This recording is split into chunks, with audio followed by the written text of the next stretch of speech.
Hi, I'm Jelian Marquez. Our topic for today is visual symbol.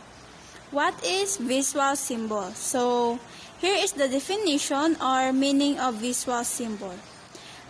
Visual symbols are representations of direct reality which comes in the form of signs and symbols. The following is a detailed discussion on different kinds of visual symbols, which are drawing, sketches, cartoons, comics or strip drawings, diagrams, charts, and graphs, maps, and posters. Good day everyone, I'm Anilov B. Baguio. So today, we will tackle about the advantages of visual symbol. So visual symbol is very important in teaching process because most students are visual learners. The teacher should provide some visual presentation like drawing, maps, charts, and graph. Through this, the students are easily to understand the given information. So students easily hook into the lesson. Students easily understand the lessons, easy to explain, artistic way of presenting ideas. So the advantages of visual symbol, it brings immediate attention to the viewers and provide backing to information shared during demonstration. It clarifies meaning to our oral or written discussion by visual means. Visual information immediately registers in the brain of human being. It allows gain and regain of attention of the audience. There are also disadvantages of visual symbol. For example, it takes time to prepare, sometimes divert the real content, complexity to create. Limitations. Visual symbols are limited only to present data that may project similarities, contrast, numerical, and statistical data, relationship and relevance of information. The teaching with visual symbols is the use of different materials. Graph is worth 1,000 words. Drawing is not real thing but have a concrete visual. Cartoons are novelty of your teaching. Strip drawing is comics or comic strips. Diagrams or any line drawing shows arrangement. Chart are diagrammatic representation relationship. Maps are surface of the earth. In using visual symbols in teaching, it should be done in accordance with the right use of imagery, including the size, color, and the organization. Size of the picture includes the font size and style of letters should be visible even at the back portion of the classroom. The colored use must neither too dark nor too light so that it would be pleasing and easily to read. Utilization. Visual symbols are utilized in various forms in such ways that the presentations of information are organized and comprehensive. Here are some examples of how visual image be utilized.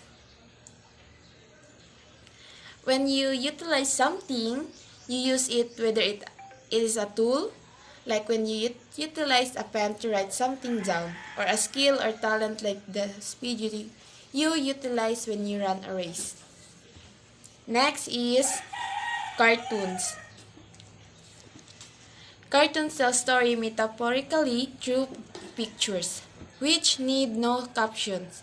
Symbolism conveys message, less words, more symbolism the better. The cartoon represents a certain issue or concern which could be either for or against it. It is a pictorial presentation or caricature of a person, idea, situation, or issue that is designed to influence public opinion. Therefore, cartoons must be presented in a challenging manner. For better understanding, they should be drawn around a single idea. So cartoons makes a brief funny comment using illustrations and is often found on television, in a newspaper, or in a magazine, like Scooby-Doo or etc. So a cartoon can be satirical or humorous drawing, a series of illustration, or an animated film. Next is poster. A poster is a combination of bold design and color primarily intended to catch attention on a significant fact, idea, or message. Simply stated, a poster is a picture with appropriate caption. So, poster is the aim. Grab the attention of your audience, which in turn will generate interest in your area of research. Everything with the poster, including all graphics and text, must relate to the research public you are trying to communicate.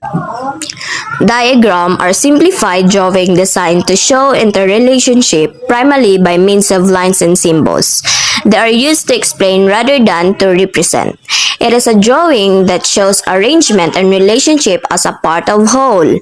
Relative values, origins, and developments, chronological flow, fluctuations, and distributions. So, in a short-term diagram representing information shows arrangement and relationship as a part of whole. There are three types of diagram. The first type of diagram, which is affinity diagram. Affinity diagram used to cluster complex apparently unrelated data into natural and meaningful groups. Example of affinity diagram, we will group into two. The banana, strawberries, grapes, and orange would be group of fruits. The broccoli, eggplant, squash, and cabbage would be group of vegetables. This is affinity diagram, organizing them based on natural relationship. Tree diagram, used in increasing details of various tasks that must be accomplished to complete the object. This is the example of tree diagram. It is a tool helps to calculate and know how to organize events and outcomes, to find out all the various tasks that must be undertaken to achieve a given object. Fishbone diagram, cause and effect diagram.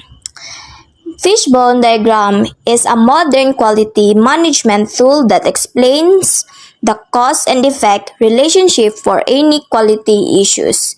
The upper bone was representing as a cause at sa baba is representing as effect.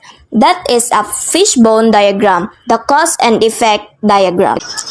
Charts. It is diagrammatic representations of relationships among individuals within organizations. Graphs. Graphs present quantitative data for easier analysis and interpretation. It shows comparative relationship of data involved in size, trends, and growth.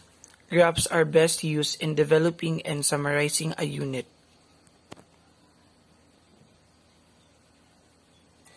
Bar graph used in comparing the magnitude of similar items at different types of seeing relative sizes on the parts of a whole. Here is the example of the bar graph.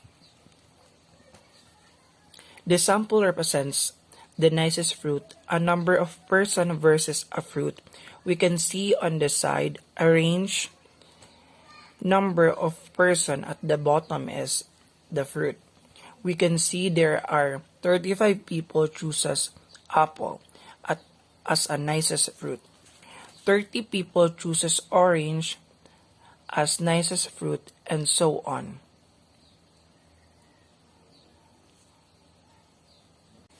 Pictorial graph. Make use of picture symbol. Another example is the pictorial graph. Usually they uses image and symbol to represent certain numbers. We see in this sample that there are 5 sports and each sports has different number of balls. And based on its legend, ball is equivalent to 10 students. We see that image of symbol is the ball. Example, on baseball there are 5 balls, so there is a total equivalent of 50 students are in baseball. Maps. Maps are usually shown on flat surface and are used to represent the surface on the earth or some parts of it, showing the relative size and position according to scale on projection and position represented, maps according to content. These are the example of maps.